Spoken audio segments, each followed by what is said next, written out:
This is the Galaxy Tab S10 FE Plus. Bit of a mouthful. Today I'm going to take a look at not only this, but One UI 7 on tablets. See how it runs. Welcome back to SamMobile TV. You're here with Daniel. In front of me is the Tab S10 FE Plus. Now this is running One UI 7, so I'm just going to show you that, so you believe me. At launch, you get this tablet with One UI 7 out of the box. There it is, Android version 15. There's the proof. Before we get into that and some of the new things that a tablet can do with One UI 7, let's talk about the design and the tablet itself. I've been quite impressed with the Tab S10 FE Plus. I think the reason why I'm impressed is because Samsung have upped the build quality this year. You've got a light and quite thin tablet. Whilst it's light, it also feels quite premium. It's quite sturdy. There's no sort of bending issues that you're going to come into despite the fact it's being really thin. And it's just a really solid feeling tablet that's quite nice to interact with. The one probably downfall that it has is that it's using an LCD screen. You absolutely notice it more when it's side by side to something like a Tab S10 Ultra or a Tab S10 Plus. On its own, isolated, it's actually not too bad. Watching content on this will actually be quite enjoyable, as will the speakers. Let's check them out. Has come to an end, and we are seeing the official rollout of One UI 7 across Samsung's flagship devices and mid-range as well. But parallel to that, Google are in beta for Android 16. Should we as Samsung users be worried that we're seemingly a generation behind? Welcome back to SamMobile TV. You're here with Daniel. It's pretty impressive, but it's 90 Hertz and it's LCD. A quick comment on that, because normally with an FE device, especially with the phones, it's more about the fact it's on par with the flagship version of the same phone. So it's using pretty much a flagship processor. It's got an AMOLED display with 120 Hertz refresh rate. All of it is pretty much flagship. The only thing you don't really get flagship of is the cameras, and you don't get flagship sort of design. It's more like a mid-range design. Whereas I feel like here we have a flagship design, but with mid-range internals. It's kind of flipped around a little bit. It's not using the highest and latest or even this close to the same processor as the Tab S10. And you see that when you compare the performance. The Tab S10 Ultra smokes it when it comes to stuff like video exporting. But you still get the normal nice stuff. Samsung includes the S Pen, although it is not the S Pen that you get with the Tab S10 Ultra. This S Pen is a passive S Pen. So it will do all of the same things that an S Pen can do, where it will be able to write notes. So once the goes through this process of launching, thank you, I will enjoy it. So if I do a screen write here, you can still do all that sort of stuff and write on the screen, and it's smooth and fluid and gives a nice experience. But it's passive. There is no gesture control where you hold down the button on the pen and it launches the camera. That doesn't exist. There's also no slot on the back for it to sit on. Although there is like a magnet area for it, it doesn't charge there. The pen can also be sort of docked at the top in a magnet fashion as well. The tablet also has some pogo connectors at the bottom where you can put on like a keyboard like I've got with the Tab S10 Ultra. I haven't got the keyboard for this, but the fact it exists is a nice touch, especially as this can run DeX on the tablet. I'll get to that. You can see you launch the new DeX, which from what I can tell has not changed from the new DeX version of last year. Still operates exactly the same.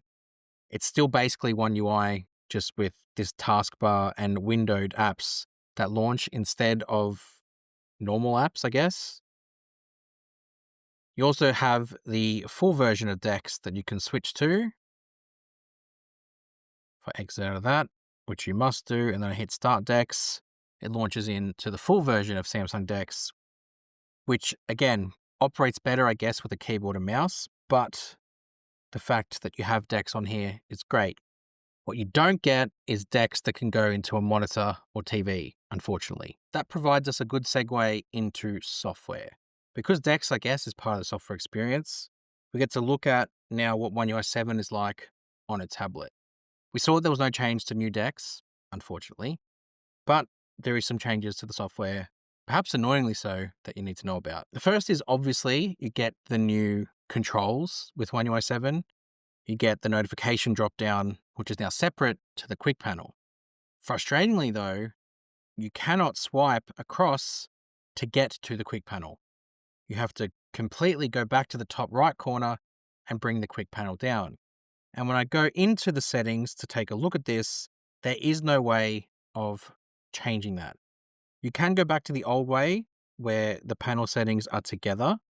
So then I can go 1 and then 2, which I'm thinking I might keep for the tablet just because that makes way more sense to at least be able to access the quick panel rather than needing to constantly sort of go back to the top.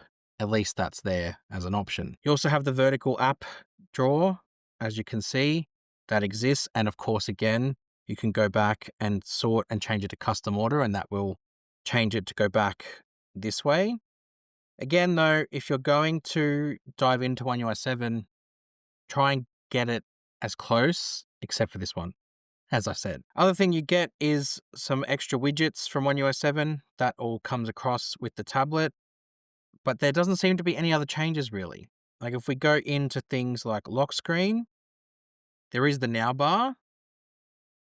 Let's take a bit of a look at how it works on a tablet.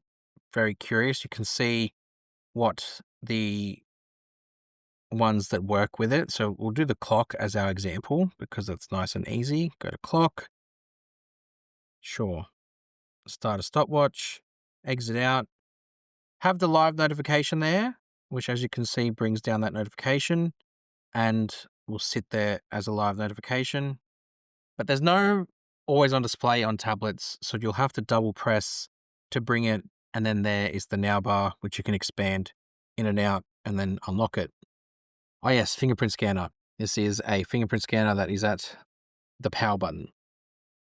Good thing that came up. So you have the now bar and the live notifications as part of One UI 7 on the Tab S10 FE Plus. I was curious to see how it would work on a tablet, and there it is. Now, because this is not running with a flagship processor, the advanced intelligent features that you're getting is the same ones that you get on the A series of phones.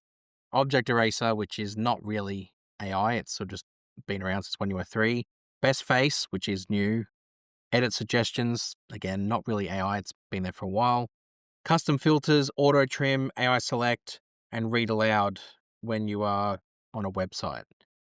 That's the intelligent features that this version of One UI 7 on this tablet gets. Both my other tabs, the Tab S9 Ultra and the Tab S10 Ultra, have not yet got One UI 7, so I can't go into what Galaxy AI features they will have. But on this version of One UI 7, this is what there is. The other thing about One UI 7 is lock screen customization. So if I long press on this and after I've entered my password, you can customize the lock screen with widgets the same way you could with One UI 7 on the phone. And it also gives you all those extra ones like camera, which do you really need? But it's there. The other stuff to sort of check is like tablet specific stuff. So if we go into display and into taskbar, curious to see what's changed. Doesn't seem like there's any changes in there other than auto hide when apps are opened, and then you can swipe it up like that. That's the only One UI 7 change on tablets for the taskbar. Is you can either have it stay on the screen, and it doesn't seem like there's a button to make it disappear anymore. You used to be able to long press in the corner and it would disappear, whereas now it's this new auto hide when apps are opened, which you swipe up for. What this does change though is how you use the home gesture. It can actually be quite annoying to have to do it twice. So depending on what you prefer will be how you use it. The last thing to really look at here is the camera. Now this is using a single camera on the front here compared to the camera on the Tab S10 Ultra, which has a dual camera. But what I'm curious about really with tablets is not the rear cameras, but it's this one. So I'm just going to film a short video in 4K 30 and just testing the microphones on the tablet, and you let me know what you think. Now this is the camera, or the selfie camera on the Tab S10 FE Plus. It'll be the same on the Tab S10 FE.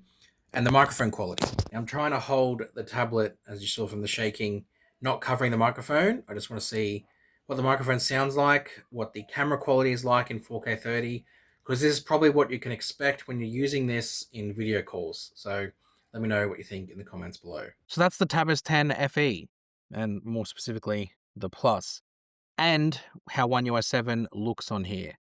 It hasn't changed much, and there's a couple of annoyances, particularly the quick panel one. But as a tablet as a whole, I'm really enjoying it. So there will be a review coming of this after I use this a bit more. I'm going to travel with this over the coming days, so we'll get some time away with it to see what it's like when you're out and about. So make sure you hit subscribe for that review, and there's a link in the description if you want to pick one of these up as well. I'll see you guys next time. Thanks.